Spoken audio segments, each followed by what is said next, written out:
Bon, bonsoir, bienvenue à Saint-Pétersbourg en Russie. Mon nom est Sébastien. J'aurais voulu vous parler ce soir de questions philosophiques en apparence triviales, mais qui me rongent me rongent les méninges depuis quelques mois, je dirais déjà. Donc, j'ai déjà enregistré une version en anglais de cette conversation intérieure, mais comme les mots me manquaient à l'occasion, j'ai décidé de refaire le tout dans ma langue natale. Et donc, je reprends cette réflexion philosophique du philosophe cuisinier. Je n'ai pas vraiment le temps de m'asseoir, vous savez, devant mon ordi et de simplement vous papoter ça pendant des heures. Et donc, j'ai décidé de faire le clip alors que je cuisinais. Ma femme est à l'extérieur et donc je peux me broadcaster, je peux me diffuser aussi euh, comme cela me chante. Donc, je prépare ce soir un pâté chinois végétarien, plat typique s'il en est du Québec. J'en profite pour saluer tous mes amis là-bas et ma famille s'ils ont l'idée saugrenue de regarder cette vidéo.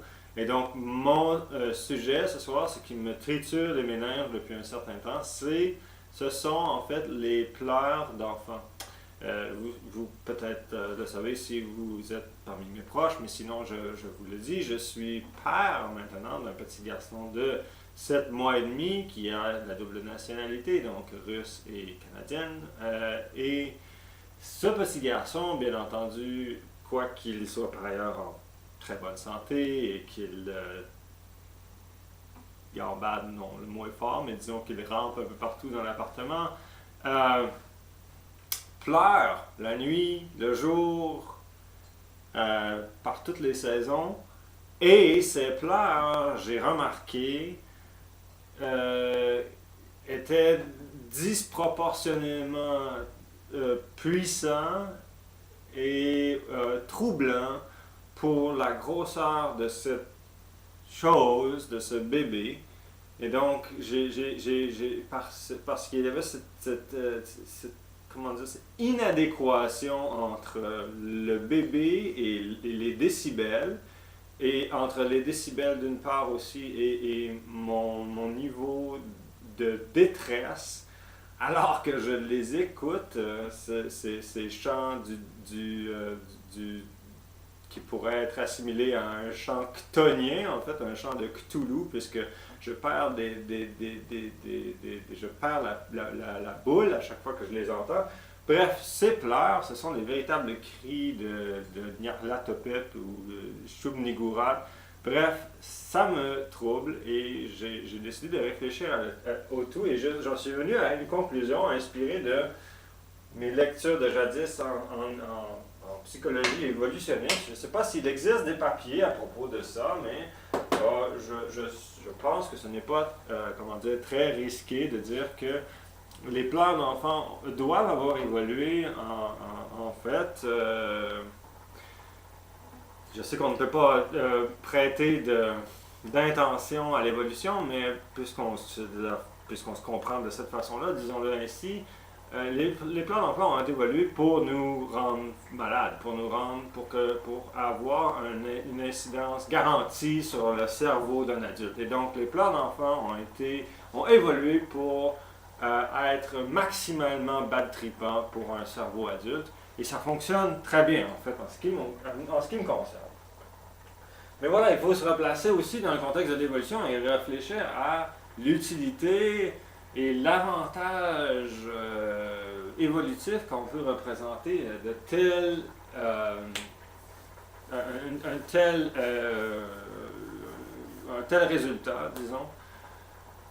Et il est évident que dans un cas où, par exemple, on a une tribu, je ne sais trop, d'Homo sapiens dans la savane, allez savoir, et où, par exemple, des animaux sauvages se baladent allègrement autour, des serpents, des tigres, allez savoir quoi. Encore, euh, à la moindre menace, au moindre inconfort de l'enfant, il est beaucoup plus payant d'un point de vue évolutif que le parent réagisse immédiatement, quitte à ce qu'il n'y ait absolument rien, hein, quitte à ce que ce soit parfaitement imaginaire, que le parent demeure indifférent et qu'il s'avère que la fois sur mille où il y avait effectivement une panthère, et bien zip, voilà, votre bagage génétique vient d'être éliminé du grand jeu de l'évolution. Et donc, avec cet entraînement, on est arrivé à un résultat où il est à peu près impossible pour un adulte normalement constitué de demeurer indifférent à des pleurs d'enfants. Cependant, j'habite, comme je vous disais, à Saint-Pétersbourg. Nous sommes dans une ville moderne avec de nombreuses commodités. Le confort est toujours bon relatif, évidemment, surtout dans un appartement soviétique, comme vous pouvez le constater. J'ai quand même une bouilloire, une cuisinière. Bon, c'est beige un peu, mais on se débrouille, quoi. Et bref, donc, le tigre le plus proche est sur l'Ostrovski Ozera, sur l'île Ostrovski, au zoo, dans une cage, et il ne présente aucun danger, ni pour moi, ni pour personne, et certainement pas pour mon rejeton. Et donc, les pleurs de l'enfant en neige déduit sont en partie, si seulement en partie, exagéré et inutile d'un point de vue évolutionnaire. On n'a plus besoin d'avoir à réagir de façon aussi immédiate et inconditionnelle à des pleurs d'enfants si on a passé par, comment dire, bien sûr, le kata obligé de, bon, a-t-il bu et mangé, est-il propre? Est-ce que ses dents poussent? Fait-il trop chaud, trop froid? Bon, il existe une liste de 17 symptômes typiques qu'on rencontre chez l'enfant, du plus manifeste, j'ai faim, à des choses très subtiles comme un cheveu enroulé autour du doigt qui bloque la circulation, et il paraît que ça arrive et que c'est douloureux. Et donc, il faut être attentif. Mais bon, ce n'est certainement de là à, disons, à la menace que représente une panthère ou une vipère. On est loin du compte. Et donc, une fois qu'on a passé à travers toute cette espèce de checklist, pour me passer d'anglicisme, l'anglais, ça va, quoi. Il peut juste fermer sa gueule et dormir, merde. Et bref, c'est un peu la réflexion à laquelle j'en suis arrivé, et je me suis monté toute cette réflexion sur l'évolution humaine pour justifier le port de bouchons dans mes oreilles. Hein? Parce que j'ai déjà joué dans certains groupes rock et j'ai pris l'habitude de traîner avec moi ces bouchons qui m'ont par ailleurs sauvé la vie à maintes reprises, en avion, dans l'autobus, souvent par ailleurs en présence d'enfants.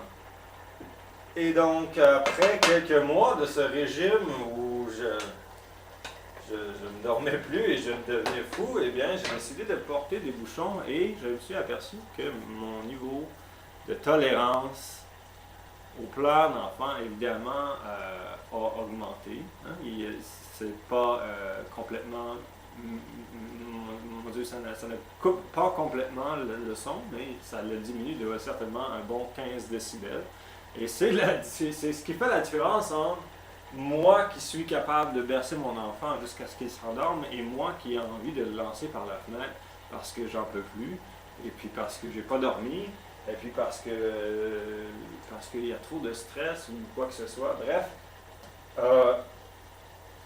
moyen salutaire que je recommande à quiconque à quiconque d'une part, il ne s'agit pas du tout d'ignorer les pleurs d'un enfant. Je les entends très bien, que ce soit de la nuit ou le jour. Et bien sûr, on essaie le plus fort possible de subvenir aux besoins de notre progéniture. Je pense que si on a réfléchi à l'évolution, on est au moins sensible à cette dimension-là. Mais euh, est-ce qu'on n'a pas, je veux dire, un peu, on n'a pas un peu envie de garder